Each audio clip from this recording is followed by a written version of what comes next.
Hello friends, எப்படி இருக்கிறீங்க? நான் உங்கள் சுரேஷ். இன்னைக்கு நம்ம ஒரு வித்தியாசமான முறையில் எக் ஃப்ரைட் ரைஸ் எப்படி செய்யுதுன்னு பார்க்கலாம்.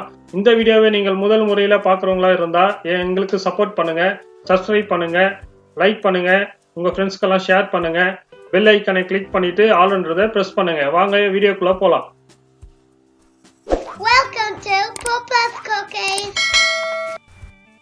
முதல்ல ஒரு பவுல் எடுத்துங்க. அதில் நம்ம முட்டையை உடச்சி ஊற்றிக்கலாம். நான் 6 முட்டை எடுத்துருக்குறேன். உங்களுக்கு எவ்வளோ முட்டை தேவையோ அதுக்கு தகுந்த மாதிரி நீங்கள் முட்டையை யூஸ் பண்ணுங்கள். முட்டையை உடச்சி ஊற்றும் போது முட்டை ஓடலாம் இல்லாத மாதிரி நீங்கள் யூஸ் பண்ணுங்கள். எல்லா முட்டையும் உடச்சி ஊற்றிட்டு நல்லா பீட் பண்ணிக்கணும். அதுக்கு முன்னாடி நம்ம கொஞ்சம் மஞ்சத்தூள், சீரகத்தூள், பெப்பர், தேவையான அளவுக்கு சால்ட்டு இதெல்லாம் சேர்த்துட்டு நம்ம நல்லா பீட் பண்ணிக்கலாம்.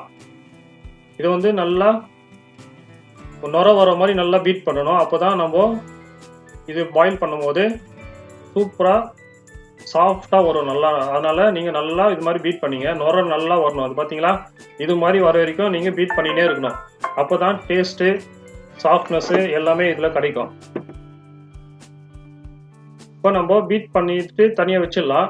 நம்ம இப்போ ஒரு கண்ணாடி பாத்திரத்தை எடுத்துக்கிறேன். உங்களுக்கு பிடிச்சமான நீங்கள் பாத்திரத்தை எடுத்துக்கலாம். அதில் இது மாதிரி ஆயிலை வந்து அப்ளை பண்ணிவிடுங்க, ஒட்டாத மாதிரி. ஆயில் எல்லா பக்கமும் தடவிட்டு நம்ம இப்போ பீட் பண்ணி வச்ச எக்கை வந்து அதில் நான் சேர்க்குறேன். அதில் எல்லாத்தையும் ஊற்றிங்க. பார்த்தீங்களா, அது மாதிரி நுர வர மாதிரி நீங்கள் பீட் பண்ணணும். இப்போ நம்ம இதில் ஊற்றிட்டு நம்ம இதை ஸ்டீம் பண்ண போகிறோம். ஒரு பாத்திரத்தில் நீங்கள் இது மாதிரி ஒரு ஸ்டாண்டு வச்சுருங்க. ஸ்டாண்டோ இல்லை மூடியோ ஏதாவது உங்களுக்கு தகுந்த மாதிரி வீட்டில் என்ன இருக்குதோ அதை வச்சு நீங்கள் யூஸ் பண்ணிக்கலாம். வச்சுட்டு அதில் கொஞ்சம் தண்ணி ஊற்றிங்க. அந்த ஸ்டாண்டு டச் ஆகிற மாதிரி தண்ணி ஊற்றிங்க, நிறைய ஊற்றிடாதீங்க. ஊற்றிட்டு நம்ம இப்போது ஊற்றி வச்ச அந்த பாத்திரத்தை அந்த ஸ்டாண்டு மேலே வச்சிடலாம். வச்சுட்டு மூடி போட்டுருங்க. மூடி போட்டுட்டு இது கொஞ்சம் நேரம் குக் பண்ணுங்கள். இந்த ஸ்டீம்லேயே இது நல்லா குக் ஆகிடும். நல்லா சாஃப்டாக வரும். இது நல்லா குக் ஆகிட்டு இப்போ நம்ம ஓப்பன் பண்ணி பார்க்கலாம். வா, பார்த்தீங்கன்னா நல்லா சூப்பராக வெந்துட்டு இருக்குது. அது ஆவிலே நல்லா வெந்துட்டு இருக்குது. இப்போ வெளியே எடுத்துட்டு பார்க்கலாம். நம்ம பார்த்தீங்களா ஃப்ரெண்ட்ஸ், நல்லா ஆவிலே வெந்துட்டு நல்லா சூப்பராக இருக்குது. நான் உங்களுக்கு இப்போ கட் பண்ணி காமிக்கிறேன் பாருங்கள். பார்த்தீங்களா, அந்த பாத்திரத்தில் ஒட்டவே இல்லை.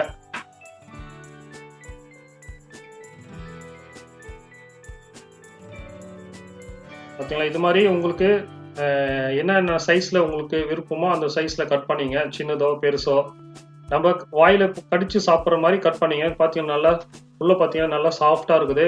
பஞ்சு மாதிரி இருக்குது பாருங்கள். இது மாதிரி நீங்கள் ஆவிலே வேக வச்சு எடுத்துக்கணும். இது மாதிரி சின்ன சின்னதாக கட் பண்ணிங்க. நம்ம ஒரு ஸ்பூன்லேயே எடுத்து நம்ம சாப்பிட்றதுக்கு ஈஸியாக இருக்கிற மாதிரி நீங்கள் கட் பண்ணிங்க. இது மாதிரி கட் பண்ணி தனியாக வச்சுங்க. இப்போ இன்னொரு பவுல் எடுத்துட்டு அதில் நம்ம மைதா மாவு சேர்த்துக்கிறோம். 3 டேபிள் ஸ்பூன் மைதா மாவு நான் சேர்த்துக்கிறேன். அதில் கொஞ்சம் சில்லி பவுடர், சீரகத்தூள், கரம் மசாலா, சால்ட், கொஞ்சம் தண்ணி சேர்த்துட்டு நல்லா மிக்ஸ் பண்ணிங்க. இது ரொம்ப தண்ணி மாதிரி நம்ம வந்து மிக்ஸ் பண்ணக்கூடாது, கொஞ்சம் பேஸ்ட் மாதிரி வரணும்.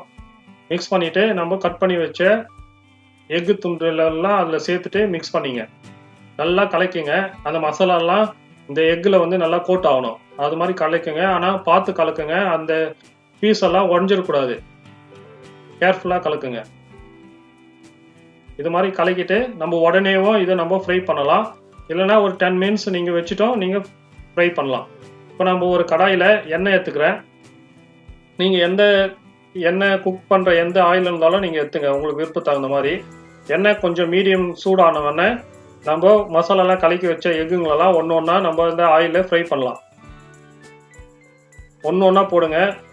ஒன்றோட ஒன்று ஒட்டாமல் நீங்கள் அதில் ஆயிலில் போடணும். போட்டுட்டு லேசாக கலக்கி விடுங்க. அப்பப்போ அதை திருப்பி விடுங்க. நல்லா சூப்பராக இருக்குது வாசனை. எனக்கு மீடியம் ஃப்ளேம்லேயே வச்சு நீங்கள் இதை ஃப்ரை பண்ணணும். நீங்கள் பார்த்தீங்கன்னா நல்லா சூப்பராக முட்டை ஃப்ரை ஆகினுக்குது. எனக்கு இப்படியே சாப்பிடணும்னு தோணுது.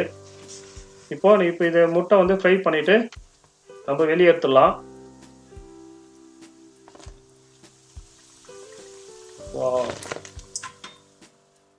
இப்போ வெளியே எடுத்துட்டு இன்னொரு பேன்ல கொஞ்சோண்டு ஆயில் எடுத்துங்க உங்களுக்கு தேவையான அளவுக்கு. அதில் நான் பூண்டு நறுக்கி வச்ச பூண்டு சேர்த்துக்கிறேன், நறுக்கி வச்ச இஞ்சியும் சேர்த்துக்கிறேன். சேர்த்துட்டு நல்லா வதக்கலாம். இப்போ நான் நறுக்கி வச்ச ஒரு ஆனியனை சேர்த்துக்கிறேன். சேர்த்துட்டு நல்லா கலக்குங்க. இதுக்கு வந்து ஆனியன் வந்து நல்லா பொன்னிறமாக வதக்கணும்னு அவசியம் இல்லை, பாதி அளவுக்கு நீங்கள் வதக்கினா போதும். இப்போ நான் வெட்டி வச்ச கேரட்டையும் கோஸையும் சேர்த்துக்கிறேன். இது மாதிரி சின்ன சின்னதாக நல்லா ஃபைனாக கட் பண்ணிங்க. கேரட்டு கோஸு சேர்த்துங்க. நல்லா உடம்புக்கு நல்லா ஹெல்த்தியானது. சேர்த்துட்டு நல்லா மிக்ஸ் பண்ணிங்க. இதையும் நல்லா வதக்கணும்னு அவசியம் கிடையாது, பாதி அளவுக்கு வதக்குனா போதும். மென்று சாப்பிடும் போது நறுக்குன்னு இருக்கணும், அது மாதிரி நீங்கள் வதக்கணும். இப்போ நான் வெட்டி வச்ச கேப்சிகம் சேர்த்துக்கிறேன், கொடை மிளகாய். இது வந்து உங்களுக்கு பிடிச்சமான கலரு, உங்களுக்கு என்ன கலர் இருக்குதோ மார்க்கெட்டில் அவைலபிளாக இருக்குதோ அதை சேர்த்துங்க. சேர்த்துட்டு நல்லா வதக்கிங்க. கொஞ்ச நேரம் நீங்கள் வதங்கினோடனே இது மாதிரி எல்லா காய்கறிகளும் ஓரமாக தள்ளிடுங்க. நடுவில் ஒரு 3 எக்கு நான் உடச்சி ஊற்றிக்கிறேன். உங்களுக்கு பிடிச்சா இது செய்யுங்க, இல்லைனா இது நீங்கள் அவாய்ட் கூட பண்ணிக்கலாம். நான் ஒரு 3 எக்கு வந்து உடச்சி ஊற்றுறேன். ஊற்றிட்டு இது லேசாக முட்டை பொரியல் மாதிரி பண்ணணும் நம்ம. இது நீங்கள் பண்ணும்போது அனல் வந்து கம்மி பண்ணிங்க, இல்லைன்னா அடி பிடிச்சிக்கும். இது மாதிரி நல்லா கலக்குங்க. லேசாக இதை திருப்பி விடணும் நீங்கள். இது மாதிரி திருப்பி விட்டுட்டு அதை வந்து முட்டை பொரியல் மாதிரி பொடி மாஸ் மாதிரி அதை பண்ணிங்க. அப்புறம் இந்த காய்கறிகளோட அதில் சேர்த்துட்டு நல்லா கலக்கி விட்டுங்க.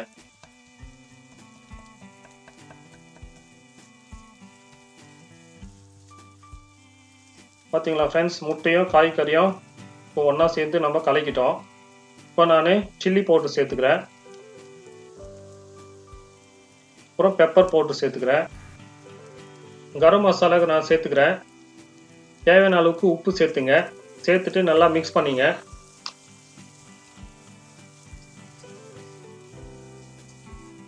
இது மாதிரி நல்லா மிக்ஸ் பண்ணிங்க. இப்போ வந்து நீங்கள் ஹீட்டை வந்து கொஞ்சம் இன்க்ரீஸ் பண்ணிக்கலாம்.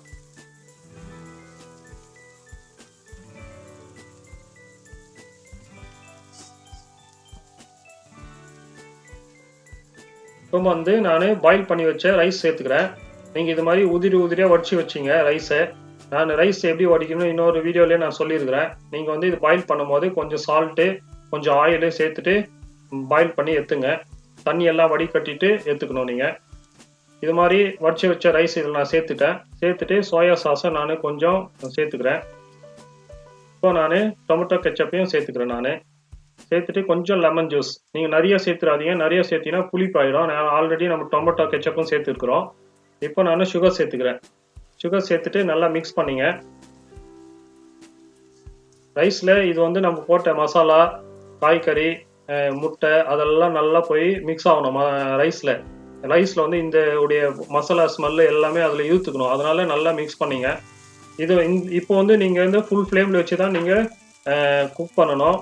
ஏன்னாக்கா நீங்கள் இது ஃப்ரைட் ரைஸ்ன்றது அந்த ஹீட்லேயே நல்லா ஃப்ரை ஆகணும் எல்லாமே. அதனால் அது பேர் தான் ஃப்ரைட் ரைஸ். அதனால் நீங்கள் கொஞ்சம் ஃப்ளேம் வந்து இன்க்ரீஸ் பண்ணிங்க. இப்போ வந்து நம்ம ஃப்ரை பண்ணி வச்ச முட்டையை நம்ம இதில் சேர்த்துக்கலாம். பார்த்தீங்களா, பார்க்கறதுக்கு நல்லா சூப்பராக இருக்குது. இப்போ நான் வெட்டி வச்ச ஸ்ப்ரிங் ஆனியனை நான் சேர்த்துக்கிறேன். இது வந்து லாஸ்ட்டில் நம்ம சேர்த்துக்கும் போது சாப்பிடும் போது நல்லா க்ரன்ச்சியாக நல்லா சூப்பராக இருக்கும். அதனால் நான் சேர்த்துக்கிறேன். ஸ்ப்ரிங் ஆனியன் பதிலாக நீங்கள் கொத்தமல்லி சேர்த்துக்கலாம், பாஸ்லி சேர்த்துக்கலாம். நீங்கள் வந்து வெஜிடபிள் நான் வந்து இதில் கேரட்டு கேபேஜ் சேர்த்துருக்குறேன். அந்த வெஜிடபிளுக்கு கூடயே நீங்கள் க்ரீன் பீஸு பீன்ஸு அதெல்லாம் நீங்கள் சேர்த்துக்கலாம். உங்களுக்கு என்னென்ன வெஜிடபிள் பிடிக்குதோ அந்தந்த வெஜிடபிள்ஸ் இதில் நீங்கள் சேர்த்துன்னு நீங்கள் செஞ்சு சாப்பிட்லாம். இதை பார்த்தீங்களா ஃப்ரெண்ட்ஸ், நல்லா சூப்பராக இருக்குது. முட்டை பிடிக்காதவங்களுக்கு கூட இது மாதிரி நீங்கள் இந்த எக் ஃப்ரைட் ரைஸை நீங்கள் செஞ்சு கொடுத்தீங்கன்னா நல்லா விரும்பி நல்லா சூப்பராக சாப்பிடுவாங்க. இது வந்து பார்க்கறதுக்கு நல்லா சிக்கனில் செஞ்ச மாதிரியே இருக்குது, சிக்கன் டேஸ்ட்டில் இருக்கும். இது உங்களுக்கு எக்கு பிடிக்காத குழந்தைங்க கூட நீங்கள் இது மாதிரி செஞ்சு கொடுத்தீங்கன்னா நல்லா சூப்பராக சாப்பிடுவாங்க. இதில் நல்லா ஹை ப்ரோட்டீன் இருக்குது. இதில் இது மாதிரி நீங்கள் ஸ்கூலுக்கு ஆஃபீஸ்க்கு இது லஞ்ச் பாக்ஸால் நீங்கள் செஞ்சு கொடுத்தீங்கன்னா நல்லா விரும்பி சாப்பிடுவாங்க. இந்த டிஷ் வந்து நாங்கள் புதுமையாக நாங்கள் செஞ்சு காமிச்சிருக்கோம் உங்களுக்கு. இது உங்களுக்கு பிடிக்கும் நான் நம்புகிறேன். பிடிச்சா லைக் பண்ணுங்க. மறக்காம சப்ஸ்கிரைப் பண்ணாதவங்களா இருந்தால் சப்ஸ்கிரைப் பண்ணுங்க. மீண்டும் நம்ம அடுத்த வீடியோவில் சந்திக்கலாம்.